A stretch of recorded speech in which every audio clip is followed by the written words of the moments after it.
Thank you, Mr. Chairman. This was very powerful testimony.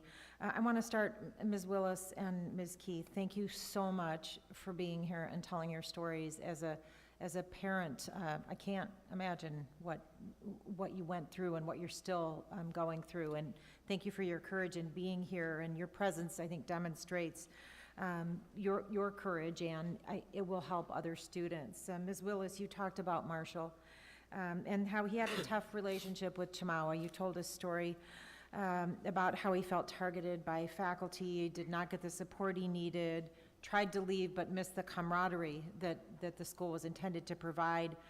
And you talked about how he struggled to get critical attention, especially mental health and addiction services, and he was sent home more than once. That separation, I could tell how it was devastating to him to be, separated from the community. And his tragic death in Tualatin, Oregon, which I'm quite familiar with, in the district I'm honored to represent, shortly after leaving school, is just heartbreaking. And of course, Flint Tall, who Ms. O'Rennick discussed, and more recently, Robert Tillman, both died shortly after leaving Chemawa, raising serious alarms about student safety. They were 15 years old. And of course, Ms. Keith, thank you for sharing your story too about Melissa. You've raised some serious concerns. Ms. Willis, the concerns about sending students home, and I want to ask you and then ask Ms. Keith, what could Chemawa have done differently? How could they have helped Marshall and Melissa?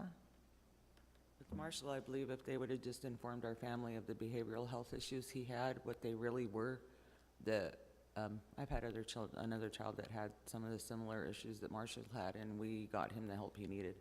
We would have focused on making sure that Marshall would have gotten the right mental health plan, the right meds while he was home. We didn't realize what his real mental and behavioral health issues were. And if they would have just been open with us and told us when he left from the school what behavioral health plan he was on and what the medications were for, we could have followed through with everything at home. Did anybody at Chemawa ever explain why they didn't tell you that information? Because of the Children's Bill of Rights and the fact that kids can apply for Medicaid at the age of 15 in Oregon, and also because they said that when we allow our children to go to boarding school, well, on our reservation, I believe on most, you have to have a paper signed by your tribal social services or child protection services that shows a need for your child to attend, and Marshall's was social. He had he quite didn't fit in where he was because of who he was. And I'm going to run out of time, but I want to ask Ms. Keith, what they could have done differently to help Melissa?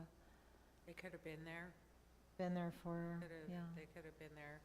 I don't know if they do their regular rounds or whatever. They apparently they are trained for CPR, but I was also told that just because you have CPR training doesn't mean that you have to use it, that you're obligated to use it. That needs to be changed. That kind of thought process needs to be changed, because they're there, and if somebody needs medical attention, if I see somebody on the side of the street, I'm going to stop and help them. Yeah. This is their job. Thank you. They need to. Thank you so much. And I want to ask in my remaining minute, Ms. Karzan and Ms. O'Rennick, thank you so much for your willingness to speak candidly. And I know, Ms. Karzan, you talked about trying to go outside the chain of command because you weren't getting answers. For both of you, what should the top priorities be for getting educators the tools and support they need to make sure that Chemawa students are safe? If you could just list off a couple, each of you, top priorities for educators. We know where they're trying. They need to recruit and train and hire more Native staff for one thing, but what are your ideas? I think what you just spoke to is a large concern, that some sort of requirement for having qualified administrative staff specifically. I think you heard in the OPB reporting about the history of nepotism and how even many of the current administration were hired without proper credentialing and had relatives there. They are non-Native, and there isn't oversight about how that process is done, and certainly doesn't seem like there was a true open search for those positions to be filled. Thank you.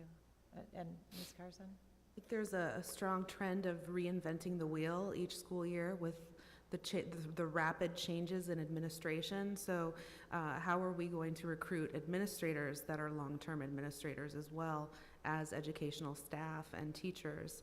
I think that's another issue that comes to light when you have a whole new era with a whole new administrator, and that happens every year.